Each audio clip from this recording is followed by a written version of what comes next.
Today, we're bringing you a never-before-told story of the turbulent investigation of the D.C. snipers, better known as the Beltway sniper attacks. In 2002, this brutal assault placed an entire city under fire for 3 straight weeks, with bullets flying and maiming everyday citizens just like you, without notice or warning. In their entire reign of terror, over 20 innocent and unsuspecting people were injured, 10 of whom lost their lives during those 22 days near the D.C. metro area. These 2 men, 41-year-old John Allen Muhammad and 17-year-old Lee Boyd Malvo, were discovered as the elusive shooters. But the way they were caught has been called a true crime phenomenon. Take a look. October 3rd, 2002, 7:41 a.m., North Bethesda, Maryland. 39-year-old James L. Buchanan shot dead mowing the lawn. 29 minutes later, Aspen Hill, Maryland.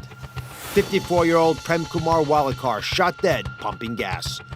20 minutes later, Silver Springs, Maryland. 34-year-old Sarah Ramos shot dead reading on a bench. Terror spread from Richmond to Baltimore. Locals were told by police to walk the cars in groups, stay home, and be incredibly careful.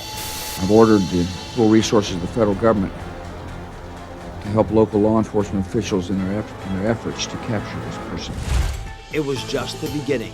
Over the next 20 days, more victims will be horrifically shot down while going about their everyday lives. The FBI would stop at nothing to find those responsible for these unthinkable crimes. Over 20 people would be injured or killed at the hands of these rogue snipers. Finally, on October 24th, 2002, 3:19 a.m., the reign of terror would end. The Sniper Task Force arrests John Allen Muhammad, age 41, and Lee Boyd Malvo, age 17, while they sleep in a car in a rest area in Maryland. But the way these 2 men were brought to justice has been called a true crime phenomenon.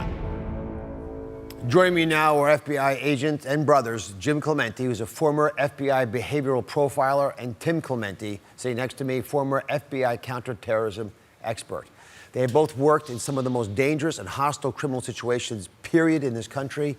What set this case apart from others that you've been engaged in? I think primarily was the victimology. There was no specific victim type, so anybody and everybody in that region was a potential target, and that made it most horrific for everybody living there because there was no place you could be safe. By the time they entered the case, 5 innocent people had already lost their lives in sniper attacks. So, Jim, you profile killers for a living. That's what you do. What did you assume was true about the shooter or shooters based on these attacks? Well, generally, statistically, in the United States of America, snipers act alone. They have a God complex. They don't work well with others. And typically they are middle-aged males, white males, who are carrying out a grudge. And because snipers have a God complex, if you appease them, they may settle down and tell you what their gripe is. Snipers take life from afar and above because they want to feel omnipotent. They want to feel like God. And obviously that's to boost their ego. So helping them with that may make them not shoot anymore. How'd you know there were 2 people, by the way? Based on some of the duality that we saw in some of the evidence, for instance, the tarot card that was found on the crime scene in Bowie, Maryland. Actually, you know what? Let me show that tarot card. Okay. Hold on for 1 second. This is the first real clue of who this killer was. And this is fascinating, right? This is a death tarot card, which I'll come back to why that's important in a second. There are only 17 words written on it. At the top of the card, look way up there. It says, call me God. Talk about God complex. It literally says that. Then you flip the card over, and it reads, for you, Mr. Police. It's a weird way of saying, isn't it, Mr. Police? The next section says, code, call me God. And then it says, do not release to the press. Now think about that for a second, everybody. What would you make out of this? Because I'm about to ask the world's experts how they use this to solve this crime. Because the FBI brought in forensic linguistics experts to decipher the message. So, Jim, fascinating tips. What do you make out of this short message? Elucidate for us, because when I learned of this, I was absolutely stunned. Yeah, well, first of all, the death card. It's clearly a threat, but right there on the top, call me God. It proves the sniper has a God complex. And so it really confirmed what we were thinking. And it also, for the first time, told the police chief that, well, maybe we should listen to the BAU because they know what they're talking about. And when you go down to, this is for you, Mr. Police, well, there's a couple of things here. One is, Mr. Police, it's almost like they're looking up to the cops. So it seemed like a younger person. Yeah. But then it also, says... Mr. Police, we don't naturally speak that way. No, we don't.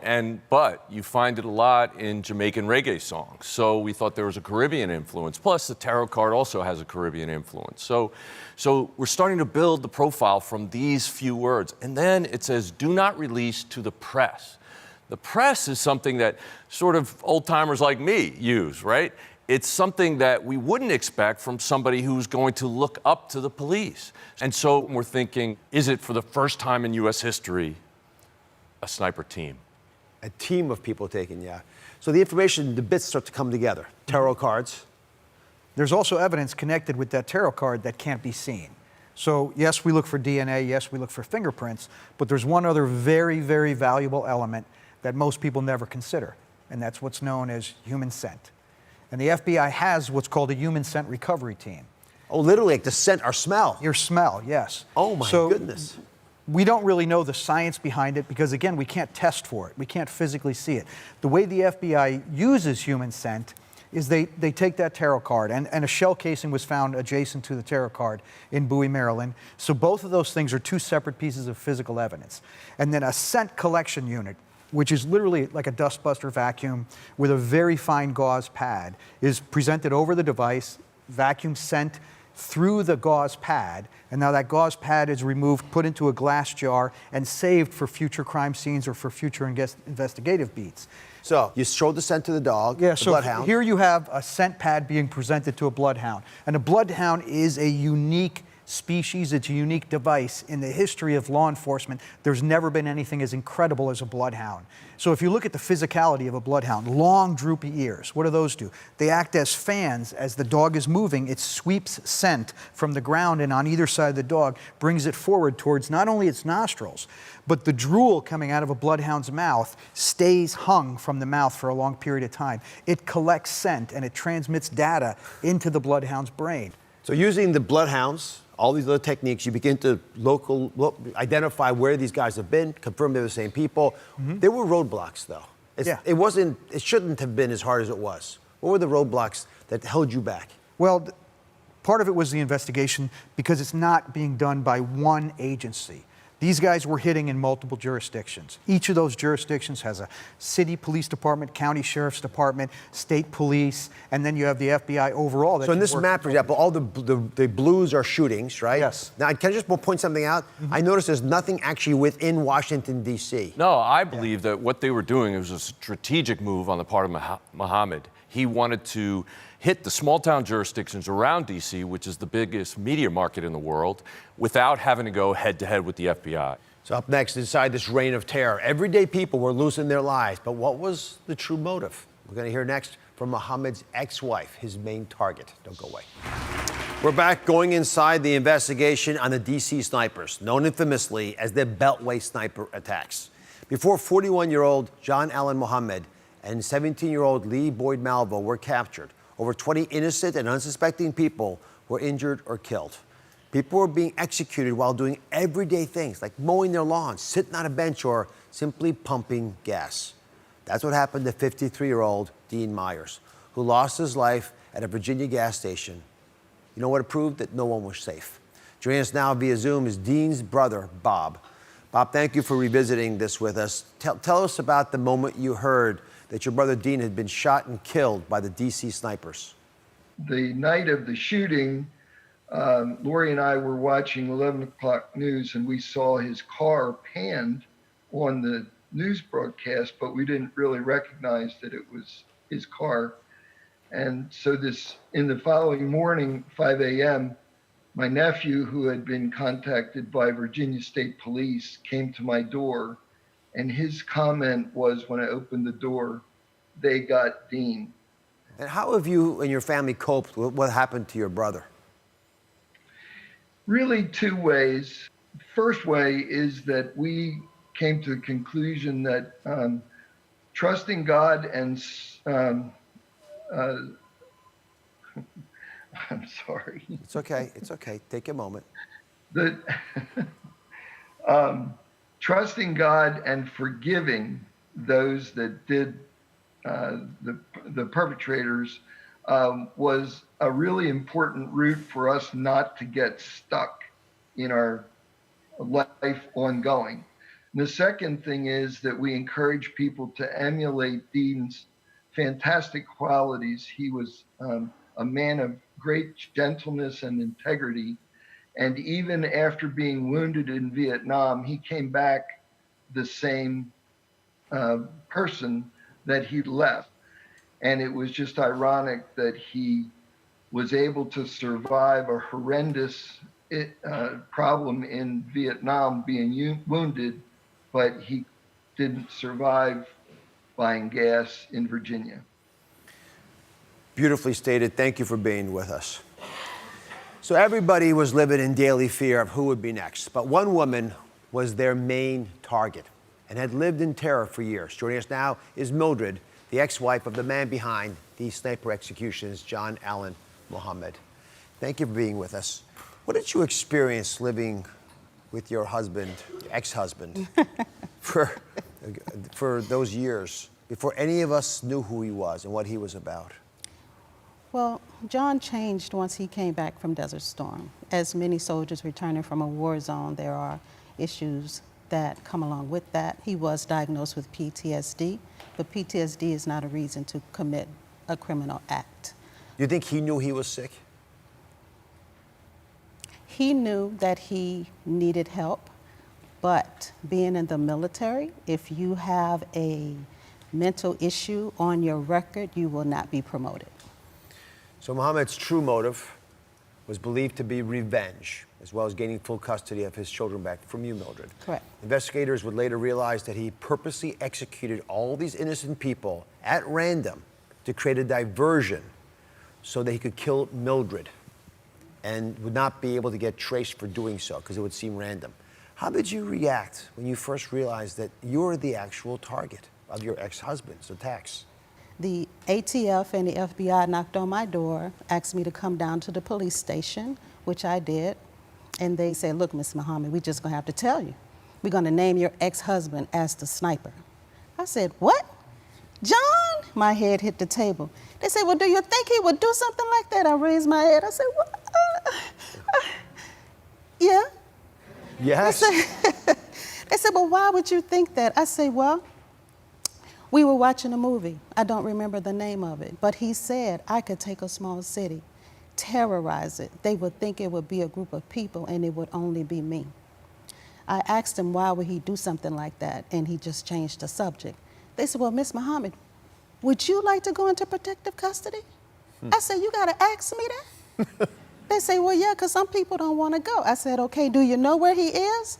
No, ma'am. Have you caught him yet? No, ma'am. And you still have to ask me? Yes, ma'am. So yes, I want to go into protective custody, and the next day is when they caught him. Oh my goodness. How have you processed these horrific actions of your ex-husband?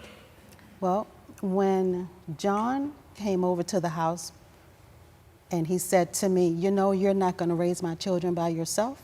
You have become my enemy, and as my enemy, I will kill you.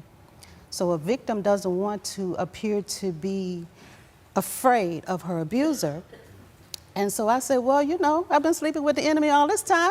What else you gonna do? So he charged at me. I ran in my home. He left. But because he said, you have become my enemy, and as my enemy, I will kill you, I severed every emotional tie to him so that I would be able to do what I needed to do strategically to get away from him. You're a very wise woman.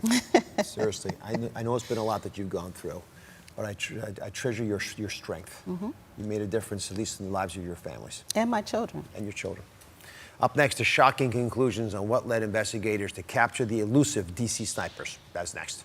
We're back going inside the investigation on the DC snipers with FBI brothers Jim and Tim Clemente, who were vital to capturing the DC sniper, 41-year-old John Allen Muhammad, and his accomplice, 17-year-old Lee Boyd Malvo.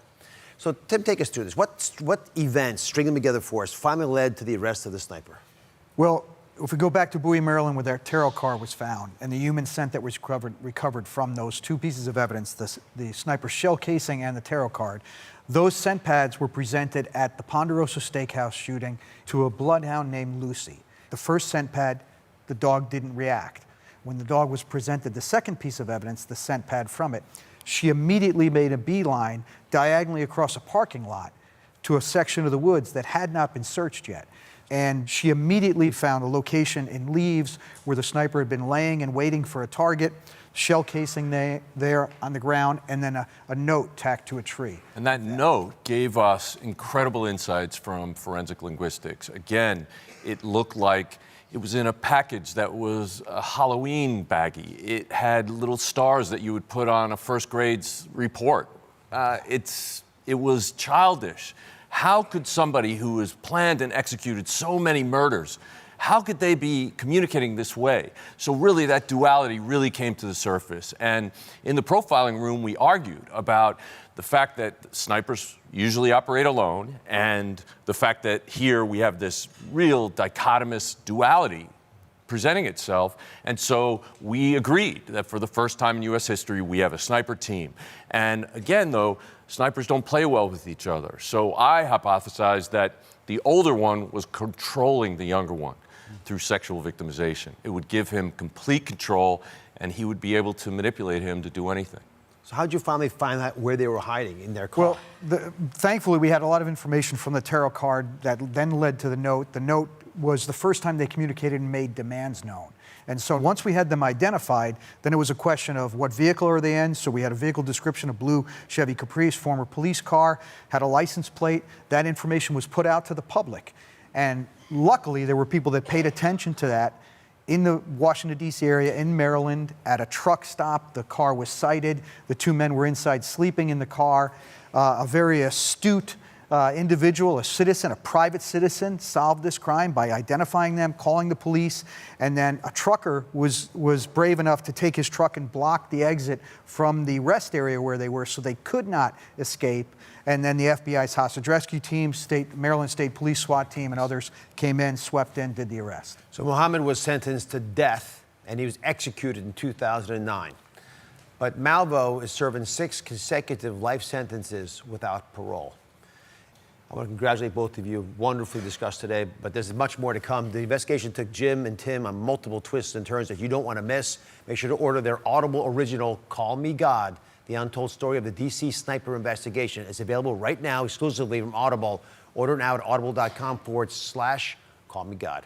Thank you for watching. Don't forget to subscribe and turn on notifications so you never miss out on new videos to live the good life.